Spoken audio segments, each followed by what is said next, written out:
If you're just joining us, then welcome to the Writers' Corner live show. I'm your host, Brigitte Limbanda from Cape Town, Africa. Streaming is possible by Edge, StreamYard, and Be Live Media. It's said that reading makes you more empathetic. It's a way to escape your life, and it can take you to faraway lands or put you in other people's shoes, etc., etc.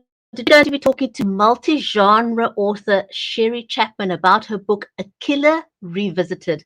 Don't go away. We'll be right back with the Writers' Corner live show.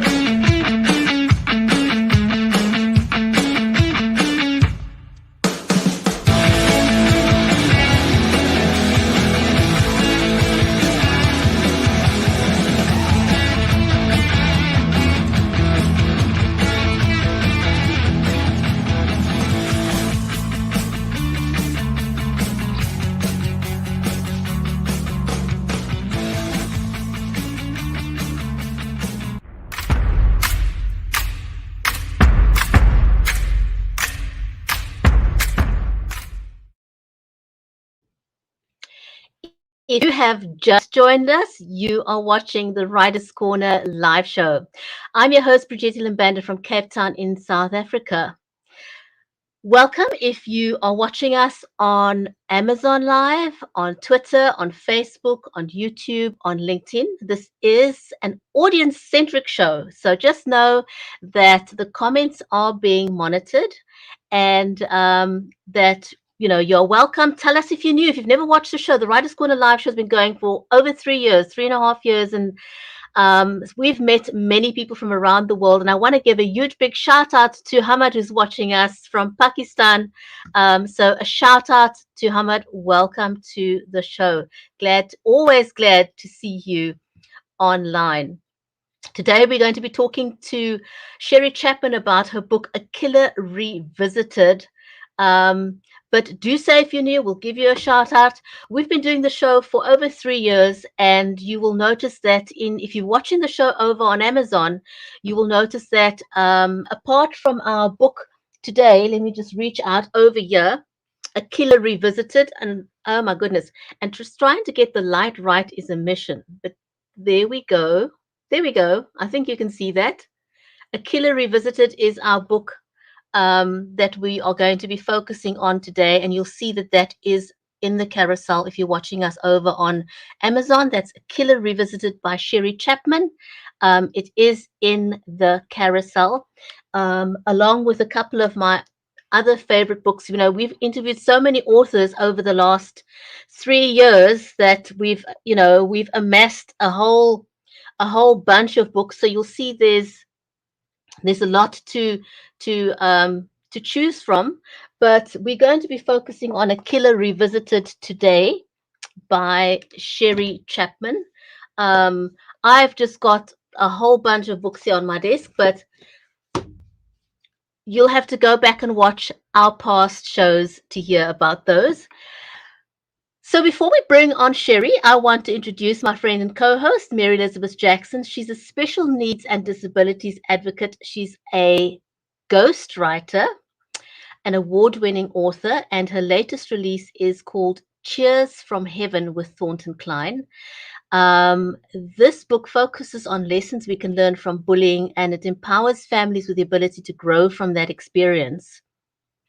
Mary and I are both in the book Invisible No More, Invincible Forevermore. It has stories of remarkable resilience, and all proceeds from that particular book goes to a nonprofit organization called Dress for Success, so it empowers other women in the process. And thank you for the compliment, Hamad.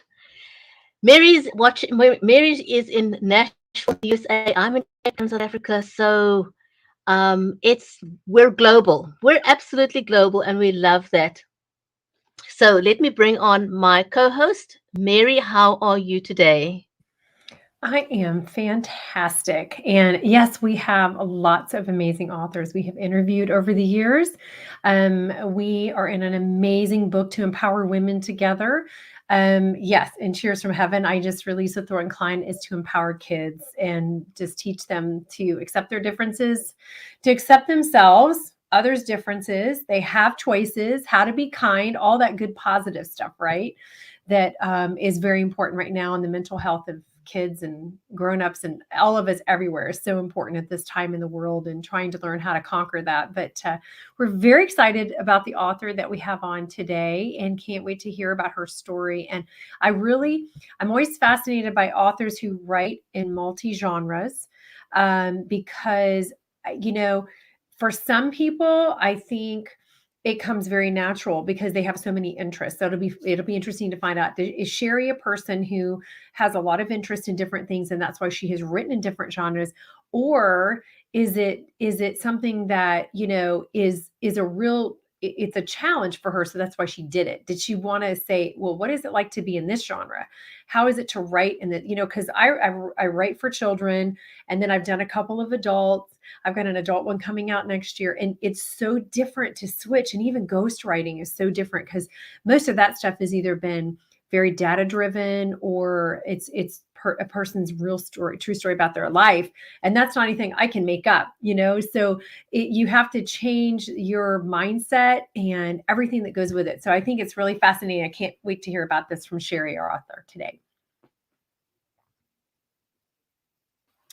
Here.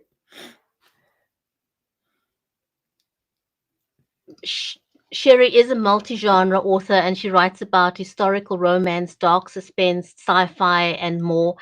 And she's really nailed the art of captivating the attention of her audience using uh, twisting fantasy and reality together. And and once you are hooked, there's no escape from her writing technique. So So then shall she's we? doing a good job. She definitely is doing an absolutely good job. And Hamid says you look very smart, Mary. Oh, I So do. All right, I'll put my glasses yes, back on. Yes, we want to look yes, smart, don't we? Hamid says you look very smart. So Hamid, thank you for that compliment. You are awesome. So let's get Sheri onto the show so we can hear more about her book and why she wrote it, how she wrote it, and just about her backstory. Let's get on the show.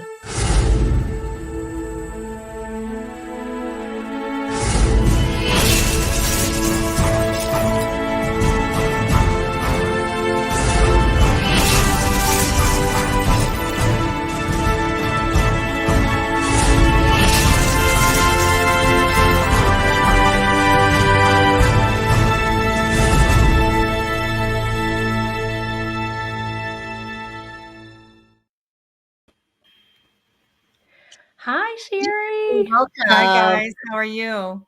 We're great. We're excited What, to have you here. So we've kind of set it up for, well, at least, you know, a question that we have for you, right, Bridgetta? Right. yeah, great. Thank you very much for making the time to join us on the show today. Um, tell us a little bit about your journey so far as an author. You know, how did you get started? I'm always fascinated to know what it is that made people write. And you know, you're a multifaceted, multi-genre writer, and that's intriguing because I mean, I don't know how you make the switch between the different genres. Um, so tell us how you got started. You know, was it your parents? Who's your biggest supporter? When did you first start writing? Like, you know, a lot of people say that once they start writing and the bug's bitten and they've gotten into it, they can't stop and they can't help themselves. So where did your journey start?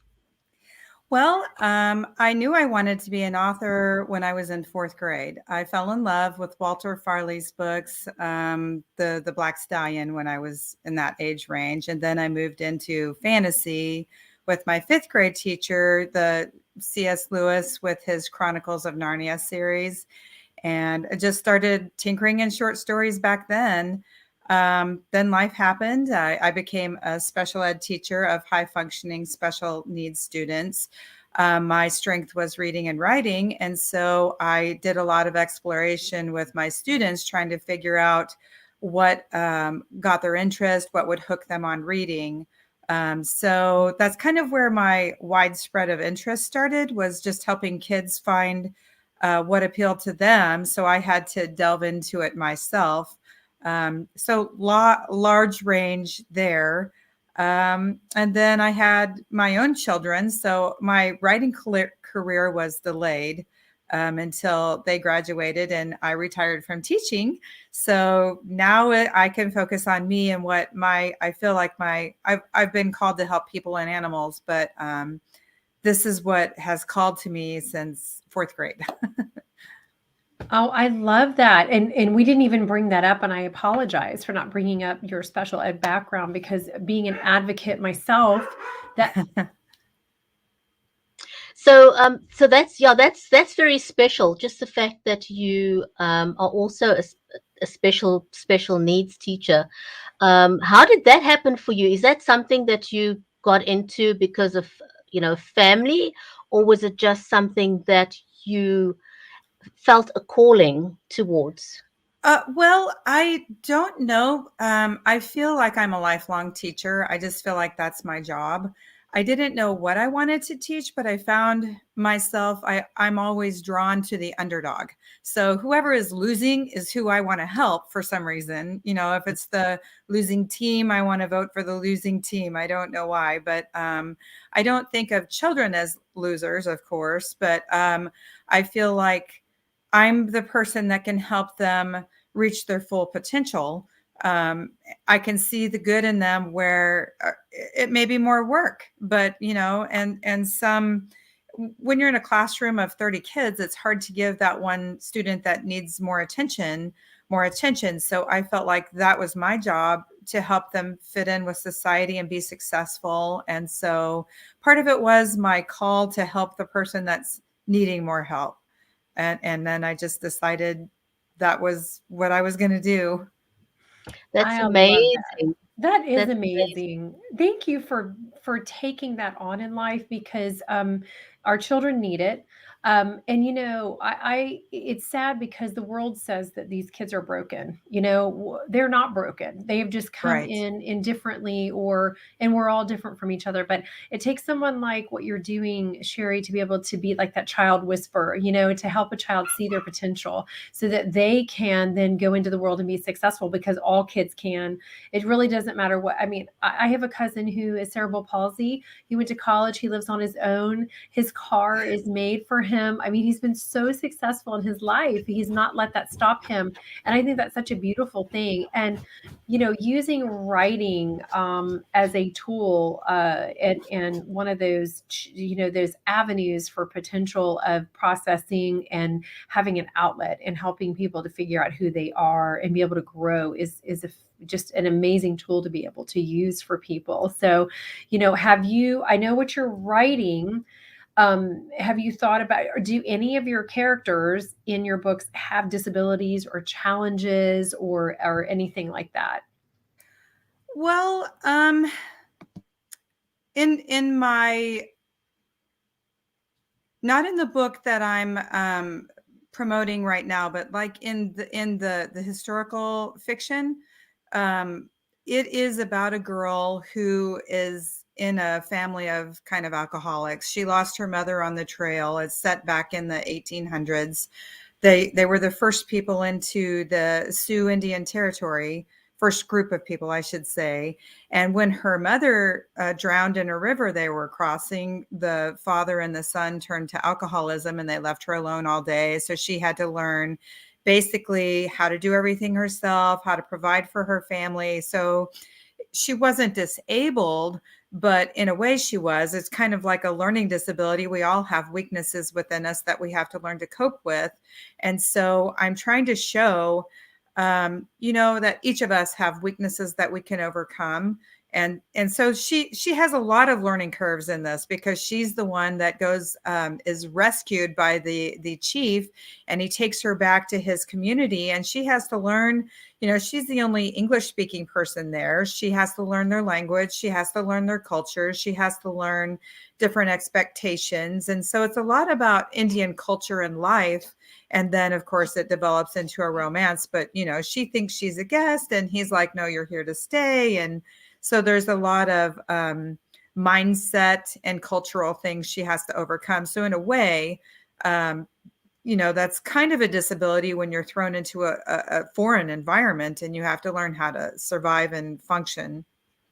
Yeah, sink or swim, right? So let's switch to the book that we're focusing on today, A Killer Revisited. How did that story come about? Tell us a little bit about the book, and why you wanted to write the book.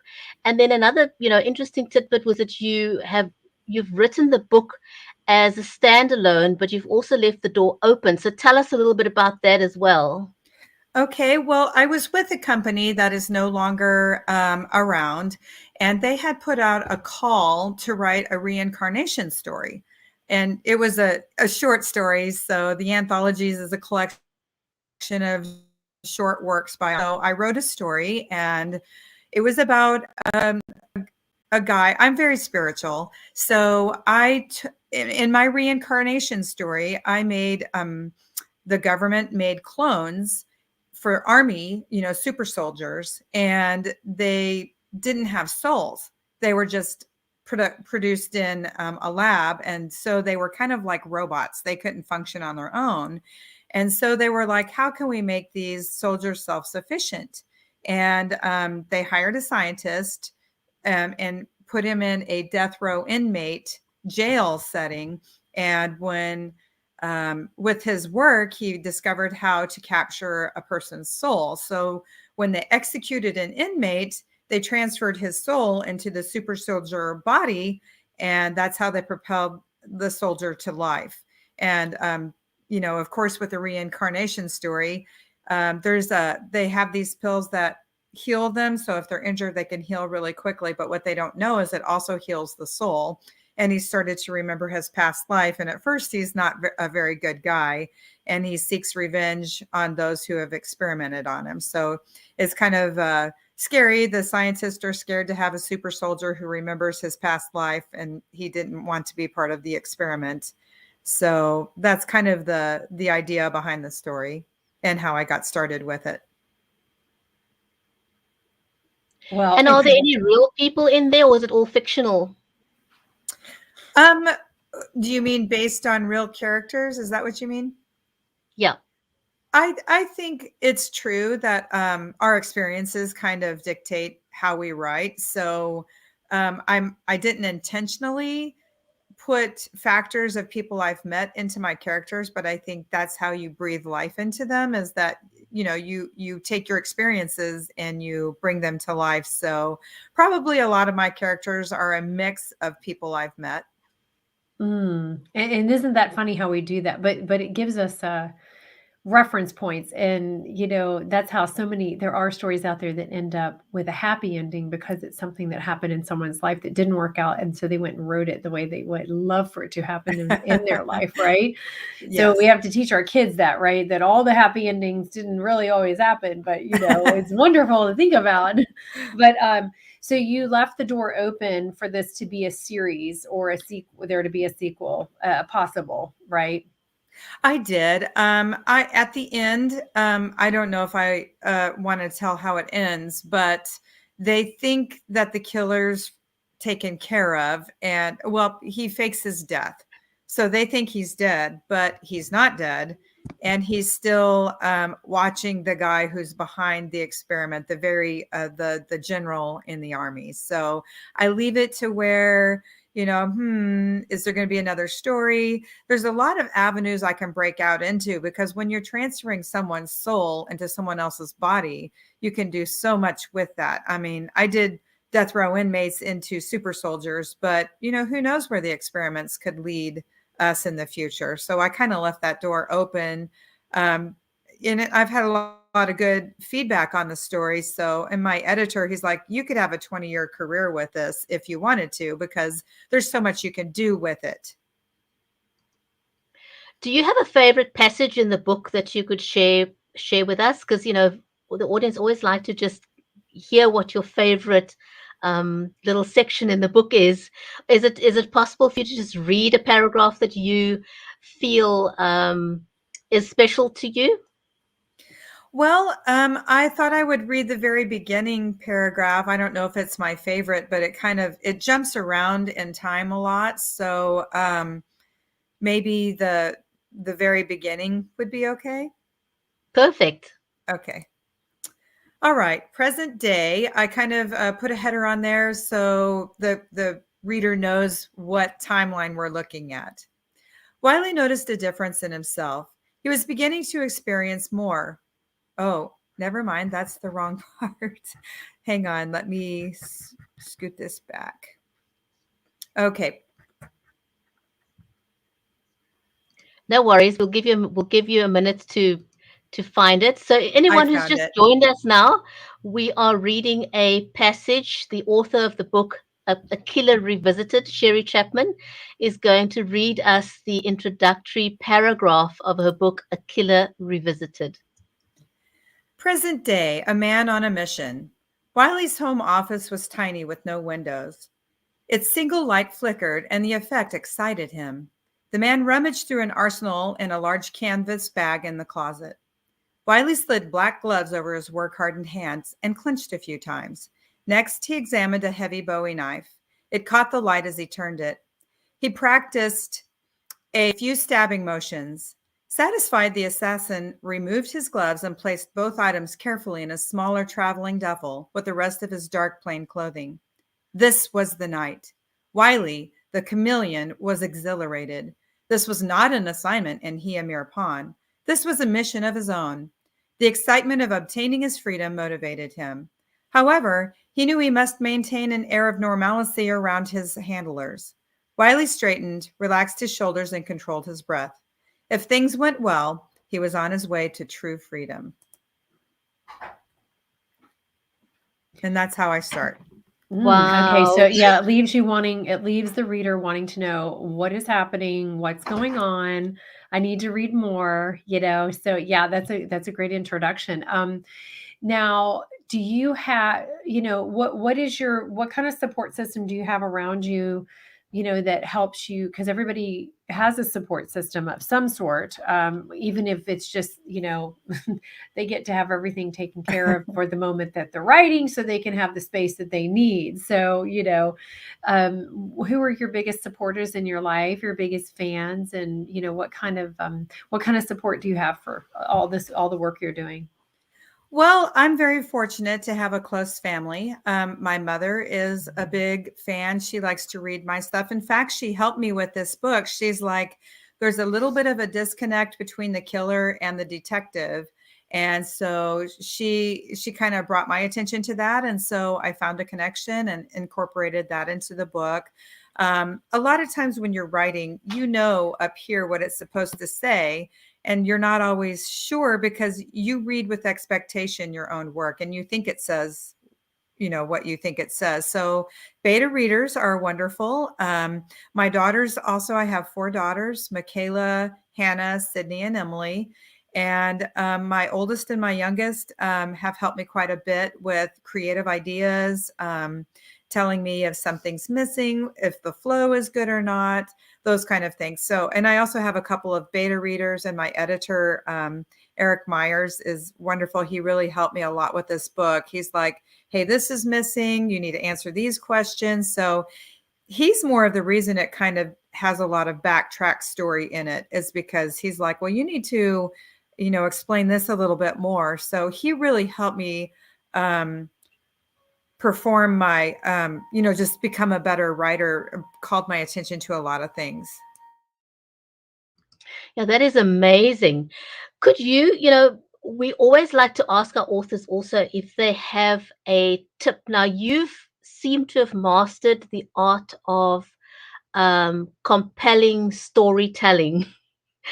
Do you have one or two tips to give to an aspiring author that could help them become better at storytelling? Because people are going to, because I think you all aim for that wow factor where people are hooked and they want to just turn the page and not put the book down all night.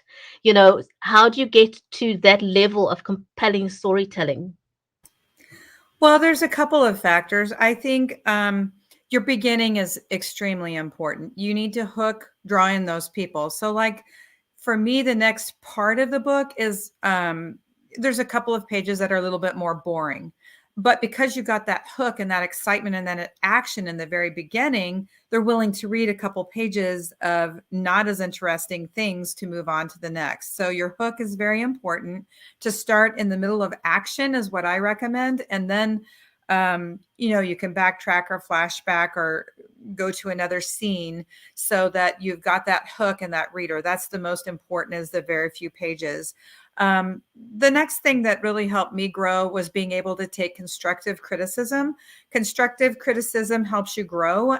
You can't take things personally, and you will have bad reviews. When you become published, you might have a lot more good than you have bad, but the one thing that stands out in your mind is the bad one. So you have to remember that's one person's opinion.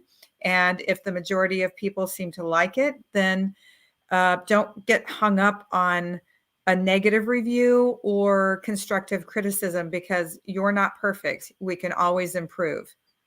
Very, very valid points. And if you want to grow as a writer, you've got to be able to take that constructive criticism, and Yes. not take it personally, but use it to make you a better writer.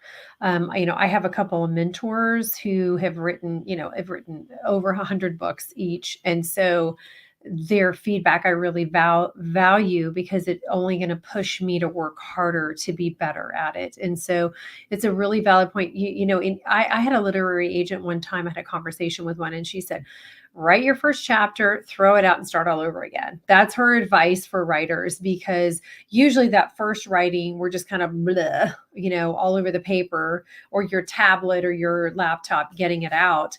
And then you need to go back and kind of fix that and fine tune it and rearrange it and all that other stuff. So you definitely have to be open-minded, and you have to be willing to take that advice and constructive criticism. And you need a bit of a backbone because you may write, you may think it's absolutely amazing. And you brought up a valid point, Sheri.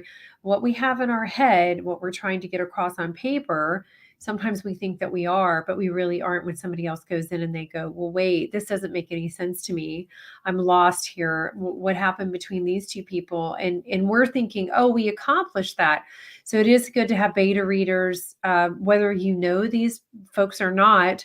I know with the book that we just released, we tried to get that age group. I had some kids that age group read and say, is this something that you would say or do at your age? Because I didn't want to talk down to them. I wanted to write from their point of view. And so all of this stuff is very important, isn't it? Yeah, absolutely. So tell us, Sheri, which age group did you write The Killer Revisited for? Is it aimed at a particular audience? Well, I taught high functioning special ed kids in the high school setting. So, I've actually written my first children's book that's not released yet, because I do like to try different things. I like to write with different viewpoints. Most of what I write is third person, but I do have a story that's coming out that is first person. But A Killer Revisited does have violence. It does have cussing. I would think it would be more of an adult or young adult, someone who could handle, there's so much violence in video games and movies and television shows anymore. So I would say young adult to adult would probably be it. But a young child, 6th or 7th grade, may not quite be ready for it. But it's not excessively, but there is, it's a super soldier assassin. So there is killing and there is cussing in it. Yeah, I think parents would probably take the cue from the title, that it's not a children's book. It's more a young adult kind of book. You're not going Yes. to read it to your 2-year-old. It's not a lullaby. Um, so sometimes the title and the image on the book. I forgot to ask you about that.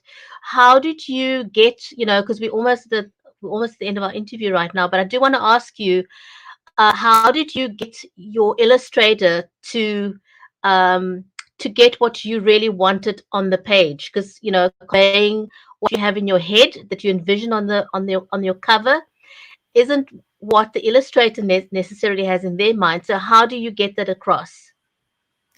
Well, I'm lucky to have a cover designer. I met her on Facebook, so but she's very reasonably priced, and I tell her kind of what the book is about, and then she'll come up with some ideas. Like what do you think about this picture, or what do you think about that picture? So, it wasn't exactly what was in my head, but I'm happy with the results. So I wanted a soldier and that he was an experiment. So in my cover, you can kind of see the background, little light lines of like chemicals, equations, and things like that. And then his image is kind of distorted, meaning he's a clone.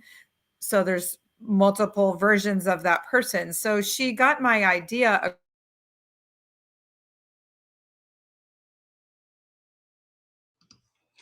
I think Sherry's just lost her connection Yeah. there for a second, Across, and hopefully she Oh, does come back. yes. Yes. So but her the what I person thought. the person she used was able to get across what her vision was. And that's really great when that happens because sometimes it doesn't happen that way. So we're so grateful, Sherry, that you were here with us. There, you're back. And we're so glad that you're here with us. And thank you so much for sharing your time, your book, your journey, everything. We are very grateful for that. Thank you so much for having me. I appreciate it.